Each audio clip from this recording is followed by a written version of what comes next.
नाज़रीन, हम ख़बर शामिल कंदासीं। सिंध में बेरोज़गार नौजवाननि खे रोज़गार ॾियो। मक़ामी नौजवाननि खे नज़रअंदाज़ कंदड़ जो घेरो तंग करण जो फ़ैसिलो कयो वियो आहे।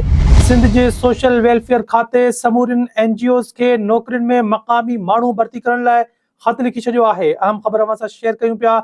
सोशल वेलफेयर खाते पारां समूरनि डिप्टी कमिश्नर ऐं कमिश्नरनि खे अमल कराइण जी हिदायत कई वई आहे। आलमी तौर मक़ामी NGOs नौकरियुनि में मक़ामी माण्हुनि खे तरजीह ॾियनि। सूबाई वज़ीर मीर तारिक टालपुर जी हिदायतुनि ते सेक्रेटरी खे ख़त लिखियो वियो आहे।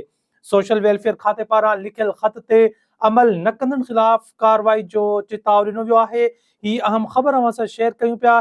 सिंध में बेरोज़गार नौजवाननि खे रोज़गार ॾियो। मक़ामी नौजवाननि खे नज़रअंदाज़ कंदड़ जो घेरो तंग करण जो फ़ैसिलो कयो वियो आहे। सिंध जे सोशल वेलफेयर खाते समूरियुनि NGOs खे नौकरियुनि में मक़ामी माण्हू भर्ती करण लाइ ख़त लिखी छॾियो आहे।